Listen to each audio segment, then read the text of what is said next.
ಮೋದಿ ಎಷ್ಟು ಸಾಲ ಮಾಡಿದ್ದಾರೆ ಅಂತ ನೋಡಿದ್ದಾರೆ ಅವರು.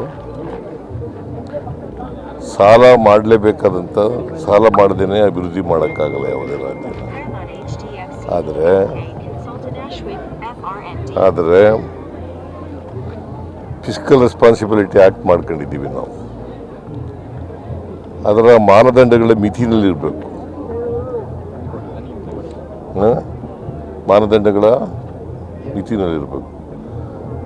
ಫಿಸ್ಕಲ್ ರೆಸ್ಪಾನ್ಸಿಬಿಲಿಟಿ ಆ್ಯಕ್ಟ್ ಏನು ಹೇಳ್ತದೆ? ಸಾಲ 25% ಒಳಗಡೆ ಇರಬೇಕು ಅಂತ ಹೇಳಿದೆ. ನಮ್ಮದು ಸಾಲ 24,9,4 ಇದೆ. 25 ಒಳಗಡೆ ಇದೆಯಾ ಇಲ್ಲ ಜಾಸ್ತಿ ಇದೆಯಾ? ಅವರಿಗೆ ಬಹುಶಃ ಫಿಸ್ಕಲ್ ರೆಸ್ಪಾನ್ಸಿಬಿಲಿಟಿ ಆ್ಯಕ್ಟ್ ಓದ್ಕೊಳ್ಳೋದು ಒಳ್ಳೆಯದು. ಕೇಂದ್ರದ ಸಾಲ ಎಷ್ಟಿದೆ ಗೊತ್ತಾ ನಿಮಗೆ? ಅಶೋಕನಿಗೆ ಗೊತ್ತಾ? 200,18,000 ಕೋಟಿ. 218 ಲಕ್ಷ ಕೋಟಿ. 218 ಲಕ್ಷ ಕೋಟಿ ಸಾಲ ಕೇಂದ್ರ. ಮೋದಿಯವರು ಬಂದ ಮೇಲೆ 10-11 ವರ್ಷಗಳಲ್ಲಿ ಎಷ್ಟು ಮಾಡಿದ್ದಾರೆ ಸಾಲ ಗೊತ್ತಾ? 165 ಲಕ್ಷ ಕೋಟಿ. ಅದು ಎಷ್ಟು ಪರ್ಸೆಂಟ್ ಇದೆ ಫಿಸ್ಕಲ್ ರೆಸ್ಪಾನ್ಸಿಬಿಲಿಟಿ ಆ್ಯಕ್ಟ್ ಗೊತ್ತಾ?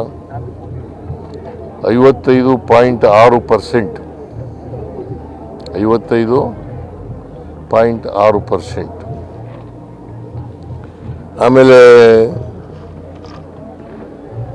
ಫಿಸ್ಕಲ್ ಡಿಫಿಸಿಟ್ ಎಷ್ಟಿದೆ ಅಂತ ಗೊತ್ತಾ ದೇಶದ್ದು?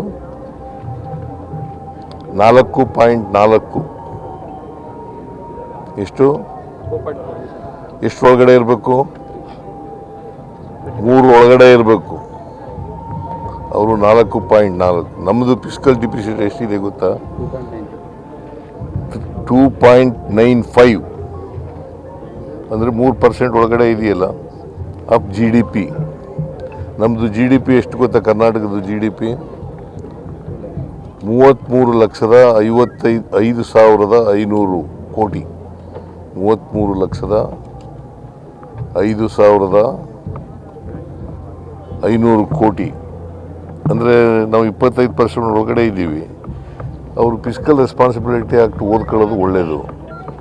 ಸಾಲ ಮಾಡಿದ್ದೀವಿ ಹೆಚ್ಚಾಗಿ ಅಂತಕ್ಕಂಥದ್ದು ಸತ್ಯಕ್ಕೆ ದೂರವಾದಂಥ ಮಾತು. ನಾವು ಸಾಲ ಮಾಡಿದ್ದೀವಿ, ಆದರೆ ಫಿಸ್ಕಲ್ ರೆಸ್ಪಾನ್ಸಿಬಿಲಿಟಿ ಆ್ಯಕ್ಟ್ನ ಮಿತಿ ಒಳಗಡೆ ಮಾಡಿದ್ದೀವಿ. ಮಾನದಂಡ ಇದೆಯಲ್ಲ, ಆ ಮಾನದಂಡದ ಒಳಗಡೆ ಮಾಡಿದ್ದೀವಿ. ಎಲ್ಲ ಜನರನ್ನು ಕೂಡ ಸಮಾನವಾದ ಅವಕಾಶಗಳನ್ನು ಒದಗಿಸ್ಕೊಡ್ತಕ್ಕಂಥ ಕೆಲಸವನ್ನು ಮಾಡಿದ್ದೀವಿ. ಯಾವುದೇ ಪರಿಶಿಷ್ಟ ಜಾತಿ, ಪರಿಶಿಷ್ಟ ವರ್ಗ ಅಥವಾ ಹಿಂದುಳಿದವರ ವರ್ಗ ಅಥವಾ ಅಲ್ಪಸಂಖ್ಯಾತರ ವರ್ಗ ಇದಕ್ಕೆ ಮಾಡಿರ್ತಕ್ಕಂಥದ್ದಲ್ಲ. ಬಜೆಟ್ ಅಂತಂದರೆ ಇಡೀ ರಾಜ್ಯದ ಬೆಳವಣಿಗೆಯನ್ನು ನಿರೀಕ್ಷೆ ಮಾಡ್ತಕ್ಕಂಥದ್ದು.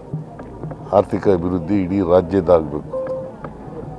ಆದರೆ ಆ ಥರ ಇಟ್ಕೊಂಡು ಉದ್ದೇಶ ಇಟ್ಕೊಂಡು ಮಾಡಿದ್ದೀವಿ. ಕೇಂದ್ರ ಸರ್ಕಾರ ನಮಗೆ ಕೊಡಬೇಕಾಗಿತ್ತಲ್ಲ, ಆ ದುಡ್ಡು ಕೊಡದೇ ಇರೋದ್ರಿಂದ ಹೊರೆಯಾಗಿರೋದು. Do you know? ಮಧ್ಯದಲ್ಲಿ GST ಅಮೆಂಡ್ಮೆಂಟ್ ಮಾಡಿಬಿಟ್ಟು ರ್ಯಾಷನಲೈಸ್ ಮಾಡೋದ್ರಿಂದ 10,000 ಕೋಟಿ ನಷ್ಟ ಆಯಿತು ನಮಗೆ. ಕರ್ನಾಟಕ ರಾಜ್ಯದಲ್ಲಿ ಹೈಯೆಸ್ಟ್ ಬಜೆಟ್ ಮಂಡಿಸಿರೋದು ನಾನೇ. ಹೈಕಮಾಂಡು ಬಿಡು ಅಂತಂದರೆ ಬಿಡ್ತೀನಿ, ಮುಂದುವರಿರಿ ಅಂತಂದರೆ ಮುಂದುವರಿತೀನಿ. ಉತ್ತಮ ಸಂಸ್ಕಾರಯುತ ಶಿಕ್ಷಣದೊಂದಿಗೆ VSS English medium CBSE school, Udupi Muddur. ನರ್ಸರಿಯಿಂದ 10ನೇ ತರಗತಿವರೆಗೆ ಶಿಕ್ಷಣದ ಜೊತೆಗೆ 5ರಿಂದ 10ನೇ ತರಗತಿವರೆಗಿನ ವಿದ್ಯಾರ್ಥಿನಿಯರಿಗೆ ಉತ್ತಮ ಹಾಸ್ಟೆಲ್ ಸೌಲಭ್ಯವೂ ಇದೆ. ನಿಮ್ಮ ಮಕ್ಕಳ ಪ್ರವೇಶಾತಿಗಾಗಿ ಈ ಸಂಖ್ಯೆಗೆ ಕರೆ ಮಾಡಿ.